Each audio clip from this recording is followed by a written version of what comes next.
All right. You guys ready to get started?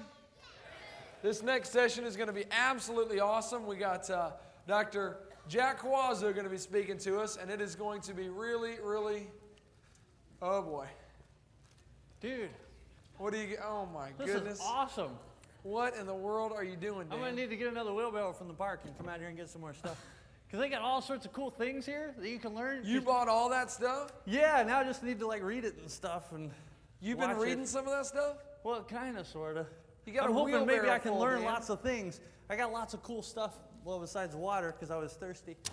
But just different fossils. We got the Caldwell tracks. We got all kinds of things. Actually, while you're up here talking, I don't want to listen to that, so I'm going to be out there, buying stuff. Cool. It's going to be pretty neat. You know, actually, Dan, if you study that stuff, you probably could, travel around and speak on creation. Yeah, I don't know about that. Man, I don't think there's any way that could ever happen, because all the things you have to know, where did Cain get his wife? You got to know the age of the earth. Was there a worldwide flood? I mean, to be a good creation ministry, you got to know at least 6 or 7 things. Yeah. So I don't think that'll happen. You don't think you can handle that? But I did get one of these cool little T-Rex brains. Cool. From John Gusty from the Fossil Shop? Yeah, that funny looking guy out there with the table. Cool. Got T-Rex brains. What do those cost, do you know? These were, I have no idea. He wasn't looking. I just kind of took it. But we'll have none of that going on. We got this one right here. This one's really cool. This is a special brain. It's a brain? Yeah, this is also a brain. This is a Kent Hovind brain. Oh, really? How much did you pay? I bet you paid a pretty penny for that one, I got $29.95. You can get Kent Hovind's brain for $29.95. Yeah, $29.95. But that's not all. I got this. Oh, this is a good deal too. This is Jack Cuozzo brain. That's Jack Cuozzo's brain. This is good. This one was I believe $42.50. More than Kent Hovind's brain? Right out there. What? That was more than Kent Hovind's brains? Yeah, actually it was. Wow. But you know what? The most precious one. I got it protected here. The most precious brain I have right here. I'm not gonna let anybody play with this one. This is an Eric Hovind brain.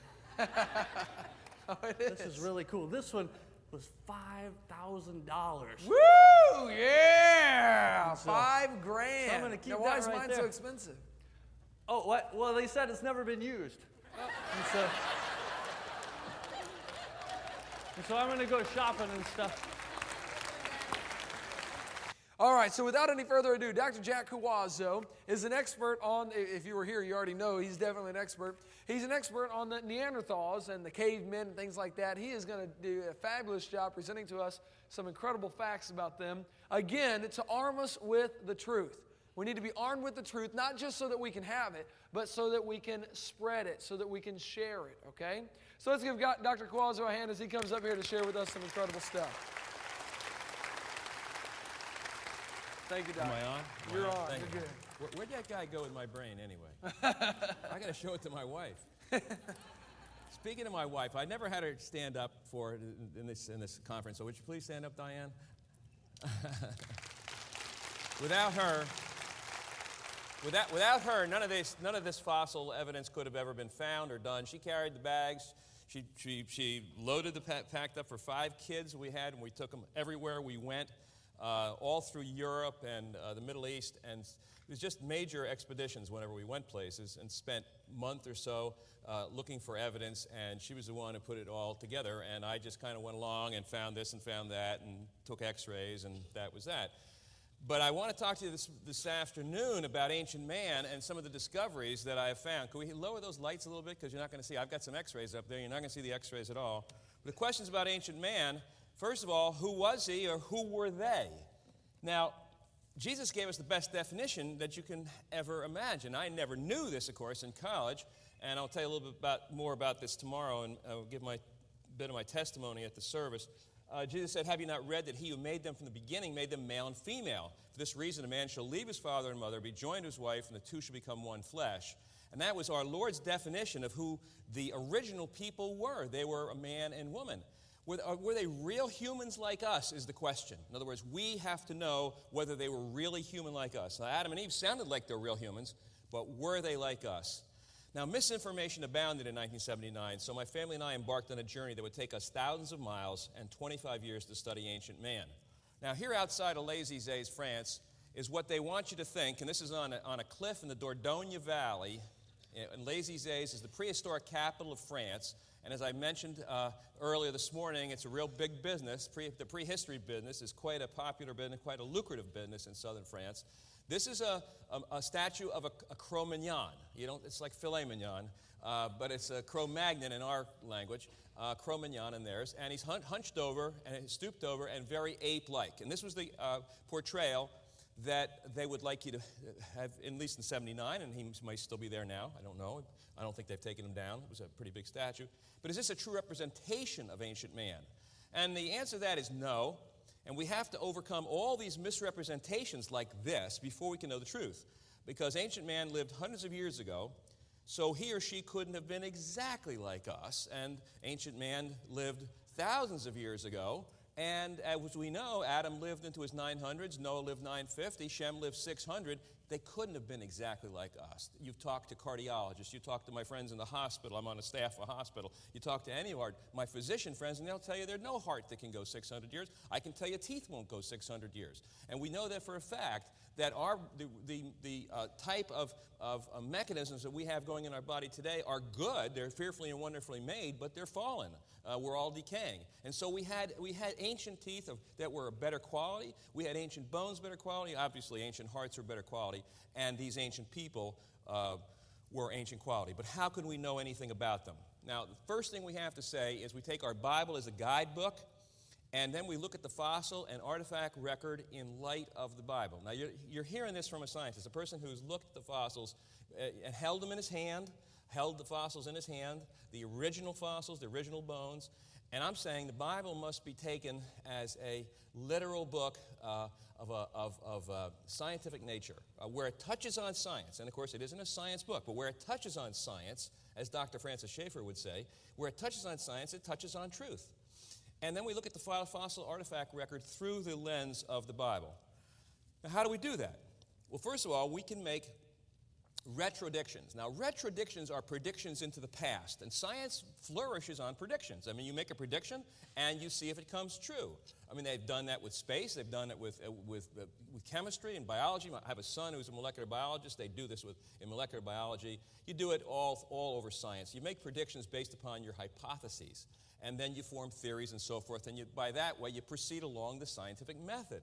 And the scientific method is based on making predictions. Well, we're making predictions into the past, and they're called retrodictions. Now, our retrodictions are based on biblical absolutes. Now, the biblical absolutes are the highest level and that we can go. We have absolutes that we know are absolute regardless. Jesus said, heaven and earth will pass away, but my words will never pass away. Those are absolutes. Those things will never pass away. What I'm doing now, or what we're doing now, creation research, it'll all pass away, but his words will never pass away. But we can make retrodictions based on those words, look back into science and see what we can find. And a retrodiction is prediction made into the past. We can make three. First, if people lived longer, children mature at later ages than we do today. Because if you lived over 200 years or 300 years, you don't have a childhood of 12 years. I mean, that's obvious. Many scholars have said that. Humans had extended longevity. The Bible says that. The years before the flood and for a short time after the flood. That's a retrodiction that we can make based upon the absolutes of the Bible. Then, thirdly, and this is, I touch on this because my research accidentally bumped into this material while I was searching through the drawers in the back rooms of the museums. I actually bumped into stuff that would tell me that, hey, this earth is not that old. And I wasn't a geologist. I'm involved in human paleontology. Human paleoanthropology, and I can make that retrodiction. Now, in human longevity, let's cover a few bases first before we get into the story of the Neanderthals. In the area of paleoanthropology, that's the study of ancient man, evolutionary scientists have known for a long time that evidence for longevity, slow maturation, and slow growth were present amongst Neanderthal remains. I mean, they've known that. And it's obvious to me that they've known that because I've seen how they've tried to cover it up. Can we lower the lights a little bit more, too, because we're not going to see the slides that well if it gets too bright. So I know that they know, and I started to know that they knew right from almost day one when I saw. They did everything in their power to hide these facts from the public. It was too biblical. What made matters worse was some Bible-believing people back in the early days of this discovery of these Neanderthals that blamed Neanderthal form on disease. Now, the question we have to quickly cover, which won't take too long, is disease the cause of Neanderthal form? Because we have to erase that whole idea that Neanderthal facial and skeletal form have been attributed to pathological, which means disease, and nutritional phenomena for years. This represents an attempt to classify them as non-evolutionary features, put them on the shelf, and thereby close the issue. Now, there's lots of theories going around today that Neanderthals were caused by the basic configuration of the Neanderthal face, and their bones are caused by arthritis deformans, syphilis, and rickets. Those are the three things. Let's take them one at a time. Arthritis deformans is an old name for rheumatoid arthritis. Really, really nasty disease. It has multiple causes, mainly affects the joints and the postcranial bones, everything from here down. With any kind of arthritis, very little bony change is seen in the head, except for arthritic changes one would expect to see in the joints, the TMJ. And a lot of us here have TMJ problems or had them, or people who know people who have them. And so that's something that we look for in Neanderthals. But here's the first arthritis I saw in a Neanderthal. And this is an arthritic change in the condyle, and it's right here where that white arrow is, and I'm putting the cursor on it right here. That's an arthritic change. That's a flat condyle, because this is what a Neanderthal condyle looks like in its youth. That's the tip of the bone that comes up and goes into the head in the joint. That's a flat condyle, and that was found in La Chapelle-aux-Saints, which is a famous Neanderthal found in that cave of that name. And this bony protuberance is not flattened like this or eroded in this area. This is the only arthritis I saw in the head of this individual. There were many arthritic changes in his spine and other joints. But arthritis does not create Neanderthals from modern people who have this disease. And that's an important point. It doesn't create that. And this is a modern, or not modern, it's a Neanderthal condyle from Lemoustier 1. It's another, but a younger Neanderthal. So that's what it would look like. This is what it does look like. It's flattened out. Now, some of us flatten out our condyles pretty well if we grind our teeth. And some of us do grind our teeth at night. It's called bruxism. And you can grind, and you can hear it if your children grind their teeth. And that also flattens out the condyle. But these Neanderthals flattened them out pretty well because they had these arthritic changes which took place in old age. Let's take rickets. The rickets problem is a problem with the calcification of the bone. It's a childhood disease, usually, manifest in the bones and caused by vitamin D deficiency, lack of sunlight, UV light, malabsorption from the bowel, renal, because kidney excretion problems, all could be contributing factors. In adults, this condition is called osteomalacia, soft bones, and occurs after the bones have formed. Proper calcification of the bones is inhibited. There is generalized demineralization of the skeleton. Now, that's not osteoporosis that many women suffer from. Osteoporosis is a disease where you have huge holes in your hip. I've seen x-rays of them in the hospital, and a hip looks like a piece of Swiss cheese that you just pick up in the supermarket. It's just an awful-looking thing, and I would recommend for women to take calcium starting at a young age, and even older women, it still can do you some good. It's not osteoporosis. Now, childhood rickets displays the following skull pathology. You would see these things if you had childhood rickets in Neanderthals. And this has been attributed right up to this present day. There are books and articles out there that say Neanderthal had rickets, and that's the reason he looked like he did. First of all, number one, you have the presence of areas of thinning and softening of the skull. It's called craniotabes. Then you have a box-like skull. We're going to cover each one of these individually. Then you have base of the skull flattening. Then you have a high arched palate, roof of the mouth. And then you have delayed eruption teeth and extensive decay. And then you have craniosynostosis, which is premature closure of the skull.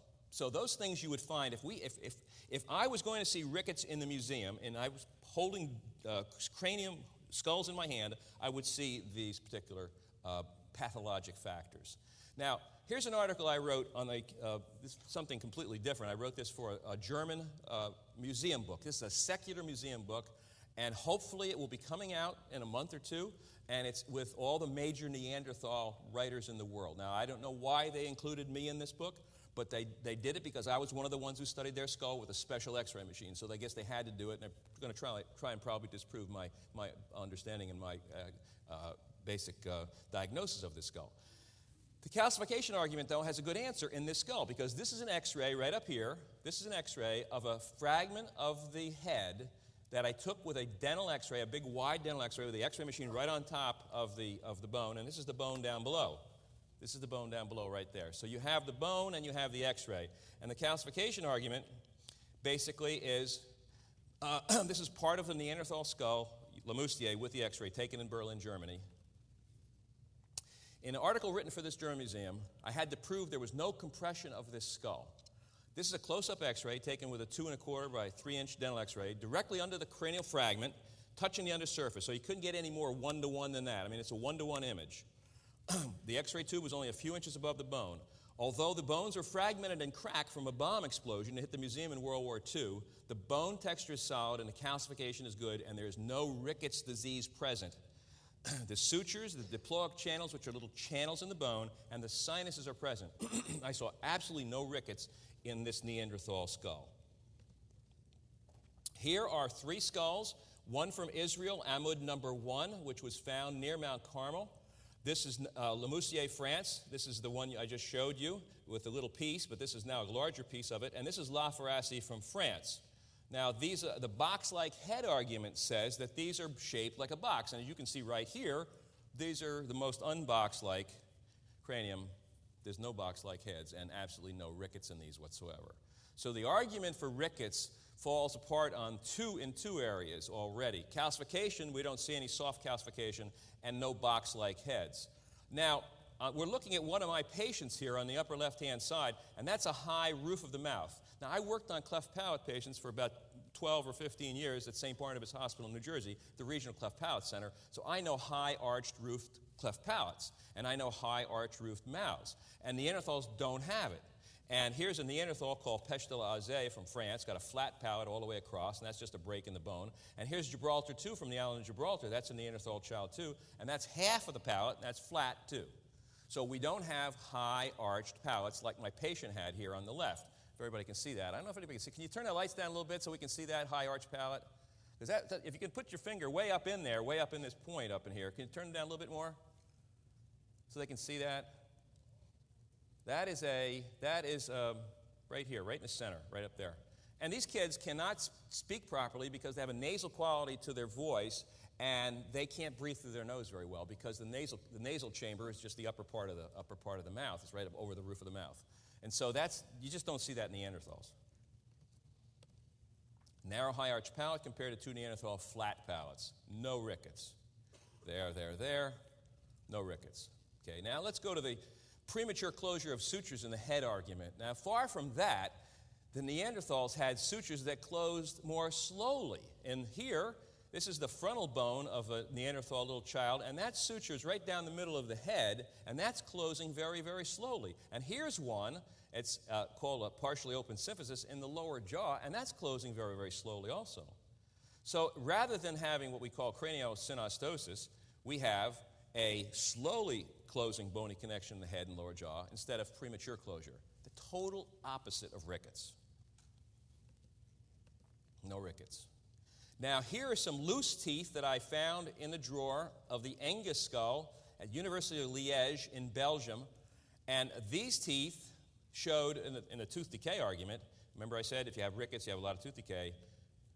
No extensive decay. As a matter of fact, no decay in these children whatsoever. And down below here, you'll see the Gibraltar 2 X-ray right here. This is a Gibraltar skull found as a child, found on the island of Gibraltar, Neanderthal, famous Neanderthal. No decay there, and no decay in these guys either. And I had these, and I put them together on a piece of tape and put them on a piece of cloth and took a picture in. That's what we call normal occlusion right there, the teeth going together. So no decay, so no rickets there either. And all the primary molars, if I could just take a moment to tell you something about primary molars, these primary molars up here, these are the baby teeth, and these are baby teeth up here. These baby teeth are taurodont teeth. Now, we don't see those anymore in our children. If you're going to have a childhood of 35 years, if you're going to have a child who is mature, who's equal to our 12-year-old when he's, say, 23, or equal to our 17-year-old when he's 29, if you're going to have that kind of a child, he's going to have his baby teeth a long time. And if you're going to have baby teeth a long time, you're going to have what we call a taurodont, bull-like baby tooth. And that's what you're looking at. You're looking at the Neanderthal or the early teeth that God first made for humans to have long childhoods, prolonged childhoods. And this is the kind of tooth you would need, because this tooth is like a radial tire compared to the old-fashioned tires. It wears and wears and wears and wears. And underneath it, right here in the pulp chamber, here, this dark area, that's what happens. You get secondary dentin building up, and so it'll wear and wear and wear. Now, what about our molars today in our children, baby teeth? Well, when they come out, you don't see the roots. But if you take an x-ray, if you look at your dentist x-rays, you'll see they have high legs, big, high, long legs, long roots. And that tooth will only wear down until it gets to that point where the two roots come together. It's called the bifurcation. And then it's over. That tooth will be exposed. So if our children wore their teeth into their 30s or 40s and had a pretty heavy diet like the Neanderthals did, we'd have a lot of pulp or nerve exposures. Now, we do occasionally see teeth in people. Somebody might come to me today and say, I have a baby tooth that's lasted 35, 40 years. That's rare. Very rare, but it isn't a toroidont tooth because we just don't see them. We'll see toroidont teeth in adults. We'd never see them in children. We'd never see them in children. So what happened was they got shut down somewhere along the line, and what Dr. Ball was talking about is that we probably have the potential there to build them again, and probably in the new heavens and the new earth, in the new age, when the lion eats straw like an ox, and people live to 100, and a youth will live to 100, thought to be cursed that died at 100, then you'll probably see the toroidont baby teeth again because you're going to have long periods of childhood. Just imagine the kids around the house for a long time. I mean, some mothers would like that, some, wouldn't. The syphilis argument. There's no signs of congenital syphilis. Mulberry molars with little enamel, you don't have that. You don't have notched incisors. This is amyloid 1. There's no notching in incisors. There's no barrel shapes. No signs of late congenital syphilis. A major sign would be a high palatal arch. This is a flat arch on the mother of that Gibraltar child. That's about as flat as you can get on the mother of the Gibraltar child. So we just don't see the signs of arthritis, rickets, or syphilis. And I really thought that I had eliminated that with the book. But the more it pops up, the more I get to the point where I'm thinking about, I don't know if people listen anymore, because I thought, and even Colin Groves, who reviewed my book for the Talk Origins, and is a skeptic about everything I say, even he said, well, it looks like Dr. Cuozzo eliminated those arguments. Well, they persist in creation. They persist in the creation of science. Now let's take a look at what some of the anthropologists did to actually change the evidence so we couldn't make biblical retradictions. We got rid of the diseases now. This is called evolution after death. The first child I picked up was the Pesh de l'Aze child, and those of you who read my book will understand that the teeth, when they were placed into occlusion by the first man, when the teeth were put together by the first man, a Dr. Pat, E. Pat, in 1958, he put them together wrong. And when I got to the laboratory in France, I put them together in what we call normal occlusion. And here you can see that here. And there they are up there in that position. The teeth are in normal occlusion. And the jaw goes in, the condyle that I showed you before, the arthritic one and the non-arthritic one. Well, this is a child's condyle. This goes into the socket perfectly and fits just exactly really well right in there. And so what you have is you got the condyle fitting in the socket, you got the teeth in normal occlusion. And this was not an opportunity to make the Neanderthal child look like an ape. This child had more of a retruded or smaller face. Now, if you're going to make a biblical retradiction, and this is what we're going to do in a minute, we're going to show you how this comes about, you would say that children, ancient times, grew slowly, had toroidont teeth that could last a long time into late childhood. Say they lost their baby teeth when they were 25, 26, 27, 29. They also had small faces, so the faces would grow and grow and grow over that whole period of time. So if you picked up a Neanderthal child that looked about 2.5, and we don't know exactly how old he was, I've got some predictions that I make in the book, you would expect him to have a very tiny face. Well, that's exactly what they didn't want you to see. They didn't want you to see the tiny face, and so they gave you this face, this one right here, down the lower right-hand side with the big protrusion and the jaws sticking out like an ape. The other thing about apes is they mature twice as fast as humans. 1.8 it is, exactly. So they mature very fast and they grow very fast. So if you make them look like an ape, you're going to have a child of prehistory that's got an ape-like growth pattern because he's closer to the apes. But if we got a child who's closer to Adam, he's going to have a slow growth pattern. And that's evidence that the Bible is accurate. Okay? I mean, remember Sarah? She was 90 years old, all right? And who? A king wanted to take her into harem, right? Because what? She was very beautiful, all right? Go to any nursing home around here, anywhere. I invite you. And see, and in all due respect for 90-year-olds, I just don't know one that a king would want to take into a harem at 90. What does that mean? That means that Sarah looked a lot less than 90. And that's what I'm telling you. These kids looked a lot less than what they really were. So what we're saying is we had a slow-growing child, and they have small faces, and that's the whole point. So the teeth were in maximum contact, and I was scared to death when I took this. I'll take it, because my son John said, Dad, we're going to change everything. I said, we're going to change everything, and we better run. And we had to run. Those of you who read the book, you find out that when they tried to steal our x-rays back. They tried to get back, because I gave them a set, and that was part of the deal. Give them a set of x-rays so they can have what I did, and I handed in my set, and Dr. Copans had gone on vacation, so he was gone, but I gave it to the secretary, so she didn't know much about it. But I guess when he came back or somebody else saw them, oh boy, everything broke loose, and we got followed and chased and so forth. And those of you who read the book, you know what happened.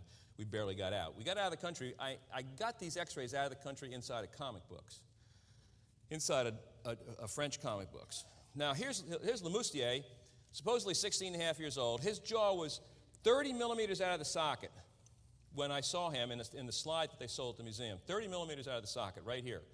So this jaw was 30 millimeters out of the socket. The upper jaw was 30 millimeters forward, and that made it look about as ape-like as you can possibly imagine. And that's what they wanted. They wanted to portray an ape. And so in any dental office, this would be a dislocated jaw. Now, I was a dentist in the Navy on the Enterprise, on the aircraft carrier Enterprise. We had a lot of guys come on with broken jaws and from fights. But I never saw anybody come on the ship or into my dental clinic on the ship with a jaw out 30 millimeters out of the socket. That's extremely painful. That's the x-ray composite. This is what Lemoustier really should look like. If you could see this, perhaps you could see it over on this side. That's the composite by me taking all the x-rays of all the pieces and putting them together on paper. Putting them together on paper. And that's what my German article is about. And that's what the German article is trying to show, because that's a baseline. That's a Neanderthal baseline of a teenager who's probably 29. Now, that doesn't make any lot of sense, I know, but that's the way it was. He was probably 29 or 30. University of Liège, the skull that grew after death. Here's a real problem. SPI1, that looks like spy, is an adult Neanderthal from Belgium. Its cranial length is 216. I don't have a picture of it, but just take my word for it. It's 216 millimeters. Angus 2, which I do have a picture, and I'll show you, is a 4.5-year-old child, supposedly, from Belgium. Its real cranial length is 164. This is 76% of SPI1, when it should be at least 86%. Remember what I said, that these skulls are small? They're small for the ages that they give. Well, they realize that. So I go to Belgium, and I measure the skull in 81, something like that, 82. And a PhD candidate comes over from the University of Pennsylvania, Nancy Minu-Purvis, and she gets her PhD, and she writes that Angus 2 is not 164, it's 176. She adds 12 millimeters to it. And it became 81% now of the adult. And that's an acceptable range. So now we can't deal with this little small skull because that's too biblical. That means in order to get to be a big skull, it's going to have the world's fastest growth rate, faster than apes, or a long time. And that's the problem, a long time. And everything that they see that requires a long period of time, they change. I absolutely guarantee you that, because that would demolish the fossil record of coming from apes. Because don't forget now, apes are twice as fast as us, so we came from chimpanzees, so we start very fast developing, very fast, slower to us. Okay? That's their side of the story. Our side of the story is we're slow developing. We live 900 years. Our kids get their baby teeth, and they keep them until their 30s, and maybe 40s and 50s, maybe back early when people were living 900 years. When they were living 300 years, they kept them until they're 29, 30. And then gradually, the teeth were lost earlier and earlier and earlier and earlier and earlier and earlier until today in my office today, I see girls at 10 and a half having their first menstrual period, and at 9 going through pubertal changes, and parents are complaining that girls are getting old too quick, and boys' voices are changing early, and you can see it happening in front of your eyes. I can see it happening in front of my eyes. I can see kids developing quicker and quicker and quicker, and everybody's wondering what's going on, and that's exactly what's going on. But here's a time and place in history when we can document that. So they didn't like that. They didn't like it at all. And so what they did was, Nancy did, there's a ruler laying right on the bottom surface of this skull. If I can get this cursor up here properly, here it is. There's a ruler. Now, from here to here is 164 exactly, 79.5 5 millimeters. From here to here, the two whites on this side is 164. She made it go out to the black line right there, 176, clear outside the skull. I mean, clearly way outside the skull. So what we're talking about is, if you can see it, you can't see it on either one, and that's the problem. Could you lower those lights so you can really see these lines? Because this is really important. The black line is outside the skull on both of these. Can you lower them really down?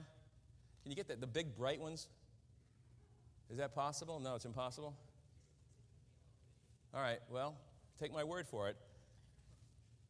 She increased it to 176. 12 millimeters in length was the increase in order to avoid embarrassment of a small skull. Now, when I was in the lab, the Musée de l'Homme in Paris, 1979, a human paleontologist cut the chin off the lower jaw of Laquina number 5, and that was a skull that was excavated in 1911. When it came out of the ground, it had a chin. You can see the arrow pointing to the chin right there on your left. That's the first cover for Buried Alive. We have a second cover for Buried Alive now. And they changed this, and they put it on the back cover of this picture. And much to my consternation, they made it much smaller when it's a major point. But again, you lose a lot of control when the book company has the authority to do what they want to do. So this was contested by Colin Groves in the review. He said, that's plaster. Well, if that was plaster holding the teeth in, there's no plaster around those teeth. That's chin. And that guy was cutting it off while I was there. And the reason he cut the chin off was because apes don't have chins. And he wanted to make it look more ape-like. Now, that's not fair. And I've been to a lot of churches with a lot of audiences, and I've told it to a lot of people, and very few people believe me. I'll be honest with you. Well, somebody raised their hand and said, if I did that in my business, I'd lose my job. I said, well, exactly. But they don't. They don't lose their job. They get points for doing this. And in 1979, this is what it looked like. As a matter of fact, he brought it over to me, and it was hot dental compound. He had taken all the teeth off. And you never do that. You never take all the teeth. You take all the teeth off and you cut down the bone on the lower jaw. You cut all the bone out and you put hot dental compound. Now, my dad was a dentist, and I worked in his office when I was 12 years old. And I worked with hot dental compound, and I made little funny animals, and I did everything with it. And I know hot dental compound. So when he brought it over to me, I knew exactly what it was. And he said he just molded this around, and it was in the shape of an ape. And the original jaw shape was not that. The original jaw shape was not ape-like. And what he did was he shaped it like an ape. All right, so I said, well, what do you want me to do? He said, well, you're an orthodontist. What does it look like? I said, well, it looks okay. It looks ape-like. And he said, I said, can I take a picture of it? He said, sure. So I got that picture. Right now, he didn't know it's going to appear before creation audiences. But that's what it is. That's what they do. I mean, Paul said, what do? They suppress the truth and unrighteousness. Right? And why did we get in trouble? Why did we get chased? There's why we got chased right there. If you want to know why the French, whatever they were, CIA or whatever, tried to knock us off, that's why they tried to do it. Because of that. And these things went into a police station when I got home from France. They went into a police station. I had a Christian policeman friend. Now, can we still make retrodictions based upon this evidence? Yes, if you put them together right, you can still make retrodictions if the corrections are made. So we're starting out with the first retrodiction, children matured at later ages, we do today. All right, we used the skull. I told you about that. You've already seen it, so I won't spend too much time on it. But at the little tiny skull, an Angus Belgium skull, really shows the smallness, the size of the head, and the fact that it grows slow. And in order to get to be a big skull, it's got to grow at world's records, which they will not admit, and it has to be a long time. Okay. Second, this is really important because this is really crucial. The little child from France that we were supposed to be, I put the jaw in the normal position, they had it way out ape-like, has some lines going through the head. Now, the lines going through the head, specifically, are a line going through, we call this the Frankfurt horizontal. It goes from the ear to the eye plane. It's that red line right there. And then this one just is a parallel line down below it. And what I did was I drew it. This is the original X-ray that I took in the French Museum. And it goes through the tracing right here of this skull. And so the palate is in green right there. This is the hard palate, the actual palatal angulation. If you looked at yourself from the side and you looked at the palate in an X-ray, you would see this green right here. And ours doesn't angulate like that, but this is what you would see. Okay, so now what we'll do, it shows a very, very small face, and the angulation of the palate is minus 14 degrees to that red line. Our modern 2-year-old male palatal angulations is 0. There is the green coming up over on the right side, and that shows you the angle of the palate. The green on the left side shows you the same thing, the angle of the palate. And what this turns out to be is a very, very angulated, tipped up fetal position. So here's a child that's born. He may be 2, he may be more. I think he's more. And he's got a fetal position of his upper jaw. Because when our kids are born, their upper jaws are flat. They're flat down. The jaw comes down like this. It descends and descends in the womb and descends until the jaws are flat. They come straight out like this.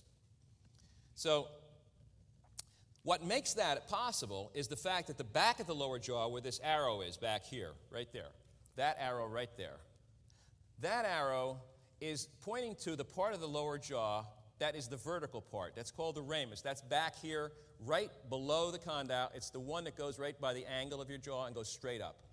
Now, that is 4 standard deviations below normal for 2-year-olds. 4 standard deviations below normal.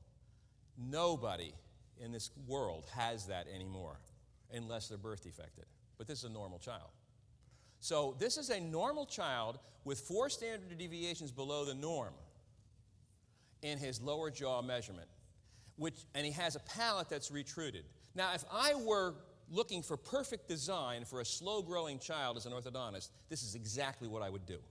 I would make that part small, and I'd tip the upper jaw way back, and I'd make that face grow out like a clock, because the face is the clock of the head is the face, and I'd make that face grow out slowly from under the head. What makes all kids cute is that they have small faces. And all the adults, adults, they say they get uglier as they get older. That's because our faces get big. That's what happens. Our face gets large, and our head size stays about the same. But the face grows out from under the cranium and grows forward like a clock, and that's the slow thing that God did in the beginning for these kids. 4 standard deviations. So he's got a facial retrusion, not a protrusion, quite opposite the ape-like business. Now, here's exactly what it is. Here's the immature position of the fossil. Here's a 10-week-old embryo with a -20. Here's a modern 1-year-old with a 0-degree angulation. The green is the Frankfurt horizontal. The palatal plane is red. And here in the -10-week-old, or rather the 10-week-old fetus, right, it's -20. We know our little Pesh to Oz is in the -14 range, 13, 14, 15. And we're 0 when we're 1 year old. So something is different about these kids. They're very immature. They're very slow growing. Very slow growing. And that's the last thing that they wanted us to find out. Pesh to Oz, the -14-degree palate, in its maturity is equal to somewhere between a modern 1-year-old and a 10 to 12-week-old fetus. That may seem strange, but that's the way the ancient people grew. -20. Okay, little Neanderthal child has a more retruded face, and this is based on national studies done from Bolton from the Cleveland study. This little child has a face that's further back than a 1-year-old. Okay, so how far back is his face? That this is a 3-year-old, this is a 2, this is a 1. This is the little Neanderthal child way back there. So, here we have, and look at his jaw is way back here. This is perfect. So we would make a retrodiction saying he'd have a small face, a small jaw, a slow-growing jaw. He'd have a tipped palate. He'd have all these things that denote a slow developing child, and he does. He does. Therefore, the Neanderthal child was fetal-like in his facial development, except that he had teeth. And that's strange. This is a whole new field of study. And science would benefit if it stopped preventing because there's a lot more Neanderthal children that can be x-rayed, to stop preventing this kind of research that will lead you towards the Bible and the mind of God rather than take you away. Science would benefit from this. We will have answers to why our kids have progeria today. Well, what's progeria? What's premature aging of children? What about premature development of girls? Why is puberty being lowered by pediatricians and they're not really caring? Just say, just lower the puberty age now, or just give them some adrenocorticosteroid hormones. Why is that? Well, because something is happening to human beings, and we're getting earlier maturation. And it's not good news for an orthodontist either, because we like to see kids when they're growing, not when they stop growing. And so if a child comes in and they're already stopped growing, we're working on a little child who's actually like an adult. Now, adult orthodontics is not a problem, except quite often with adults we have to do surgery. We have to do surgery because we just don't have enough growth potential. They'll grow slowly, as I'll show you in a while. So there were approximately, between the little Pesh to Oz child and this Lemoussier, about 26 to 28 years between these two Neanderthals. Lost their baby teeth late. Second retrodiction. Humans had extended longevity in the years before the flood and for a short time after the flood. Now, there's a universal notion, Hrdlicka said, that when the adult stage of life has been reached, all growth except in bulkiness has been accomplished and henceforth ceases. The very definition of an adult is that of a person grown to full size and strength.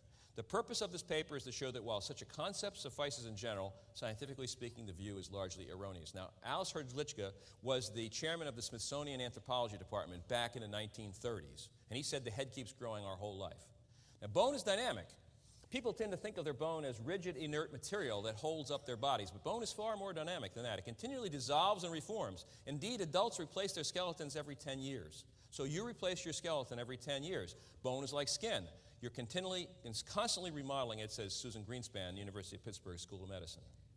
What would happen to our face and head if we lived 500 years? Now, what we did with my son-in-law, who's now a professor at Baylor Engineering, while he was a student at University of Texas getting his PhD in bioengineering, what I asked him to do was to write a computer program based upon studies from the University of Michigan on people who went back to school at Michigan, older people who went back for serial x-rays year after year until they were in their 80s. What happens to the head as we get older? That's the big question. What happens to the head as we get older? So I said to Brian, write a program to find out, because we already knew what would happen as they get to 80. The head gets larger. And I mean, any of you can find this out. If you're past 50 years old and you had a hat that fit you when you were 20 years old, it won't fit anymore. And we have less hair. And it's the same with me. It's the same with anybody. There's no person that defies that argument. A hat will not fit you when you're 50 if you had one when it fit you when you're 20, because your head's continually growing. And so if we grew to 500, what would we look like? So Brian did the computer program, and this is what I presented to the ICC conference back in '98 in Geneva College. This type of a growth pattern is something that we would see. We would see the brow ridge growing forward. This is 100, and this is 500. We'd see the eye socket move forward. We'd see the upper jaw move down. We'd see the lower jaw at 100, 200, 300, and 500 square out in the back. And believe it or not, the chin would start to disappear because the teeth move forward over the chin.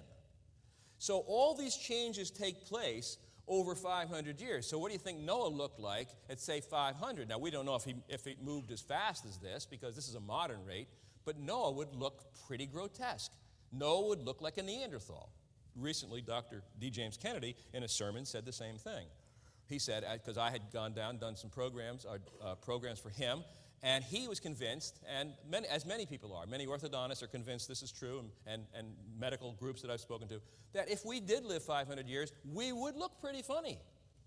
We would look pretty funny. Here's a living example. This is a lieutenant in the Navy during World War II, age 26 years old. Take a look how his hat fits. He was a pilot in the Navy in World War II in the Pacific. Here he is with the same hat on, just a different cover. You know, you can change those covers from white to tan. Same hat on at age 83 years old. Same hat. The officer's cap fits perfectly at age 26, but at age 83, it sits on top of his head. Now, my officer's cap when I was on the Enterprise sits on top of my head. I could have never gone on the quarterdeck and said, requesting permission to come on board, sir, because they would have laughed at me. Who is this guy with a hat sitting on top of his head? But that's what it looks like today. And my hat has not changed size, but my head has gotten bigger. My brain, I don't know what's happening to the brain. Some days I wonder. But I mean, that's what it looks like. Take a good look at this guy, because you're all going to look like this. Look at your grandparents when they were married. Look at your grandparents when they're older. Did you ever go to a class reunion? You can't recognize anybody after 30 years. Or you could look at them, but you say, well, I remember you. Oh, sure, you know, yeah, you kind of look like, it's not the face that's changing, it's the bones that are changing. What you don't realize is that your bones and your face and your long bones, everything's changing. The nose gets longer, bad news, the nose gets longer, the ears gets longer. I mean, a lot of things happen, but the facial bones change, and eventually you get to look like a Neanderthal. Since this is true of our heads today, try to imagine what ancient man must have looked like after he lived for more than 250 years, and that's what he looked like. La Chapelle of Sants lived 250 to 300 years, and that's what he looked like, right there. If you can see that, you can see it better over on this side, but that's what he looked like. The big brow ridge sticking out on top, the fact that his head receded way back in the back, his chin had started to disappear, he lost a lot of teeth, he had the arthritis in the condyle, his cheeks came forward, his nose came forward. He had a nose probably like Pinocchio. I mean, really. Look at the slope in that nose. Look at this slope. That's really amazing. This nose would come straight out like this. I mean, so you imagine Noah at 950 with his nose sticking out like that? Now, we don't know how fast it grew, but we have an artificial idea of what these people look like. It's not true. If you're human beings and you grow old, and they were human beings and they did grow old, we don't know the rate, of course, they had to look pretty funny. Well, any of you thinking of living 500 years, remember that. This is 250 to 300 years of age. I know this comes as a shock to some of you, but this time the people started to accept this because it's real. Now, what are conclusions concerning Neanderthal growth and development? Well, we start out with Pech d'Oz up here. It's very small. Then we go to the three of them are superimposed there. We go to Le Moussier, 29 to 32, La Chapelle between 250 and 300. Now, what I had done is I've sent these x-rays to Rocky Mountain Orthodontic Diagnosis Corporation in California, because we do this a lot with our surgery patients. Our surgery patients who require an absolute accurate diagnosis is whether we do orthodontics, just straight braces, or surgery of moving the upper or lower jaw. We have to know pretty specifically what we're doing in there. And even though I trace the x-rays, I don't trust my own tracings. I will check with the Rocky Mountain Corporation when they have computers do this. And the computers did my Neanderthals, and they didn't charge me for them because they had never seen anything like it before. And so what they did was they did all Neanderthals, and they came out with the same results that I came out with. That these guys really, really grew very, very large and had very, very strange heads and had all the configurations of an old person. The expert in this country, Dr. Rolf Barentz, who's now at the University he was at the University of Tennessee, he's now at the University of Texas Dental School in Baylor, I'm not sure what city it is, but he's Baylor University, orthodontic chairman. I laid all these out for him on the table, these x-rays one day. And I said, Dr. Barentz, ape or age? Ape or age? And he said, age, Jack. And this is the expert in the country. He said, age, Jack. He said, you can tell anybody I said it. I said, okay. So Neanderthal growth is slower and the development was slower. And they call them Neanderthals only because the first one was found in the Neander Valley in Germany in 1856, named after the hymn writer Joachim Neander. But this is what an old person would look like from the ancient days. Third retrodiction, and this I'll have to do pretty quickly, is the entire history of mankind is a much shorter period of time than believed by evolutionists. And I came on this material kind of accidentally, not the first one, of course. This is Robert Boyle, the father of chemistry. This is what he said. And this is his book, a book I have, written in 1648. He said, "And Christ, to convince the world of their unableness to emerge and recover out of that deep abyss, whereupon the load of sin, which in Scripture is called a weight, had precipitated fallen man, came not into the world until well nigh 4,000 years of sickness had made the disease desperate and the cure almost hopeless." So Robert Boyle, the father of chemistry, who, by the way, couldn't get a job today in a chemistry department because of his position on creation, believed that Jesus Christ was born around 4,000 years after the creation of the earth. And since there were 1,648 years from the time Jesus was born to when Boyle wrote this, he would be qualified as a young earth creationist, Robert Boyle. Neanderthal population statistics. There just aren't enough Neanderthals to cover the 400,000 years, 200 to 400,000 years. More than 10,000 generations of Neanderthals should have lived. The total individuals that we have are 500 to 600 and only 12 complete skeletons. And I'll tell you how they count.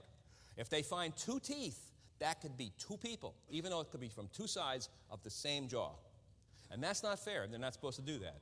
But I've been through, and if you look in my book, I went through a number of fossils from different discoveries, and it was able to condense it down to only a few people when they had 21 or 30 people, 25 or 8, 9, 10 people. It had teeth in there. You couldn't tell if they were from one side of the arch or they probably from the same person on both sides of the arch.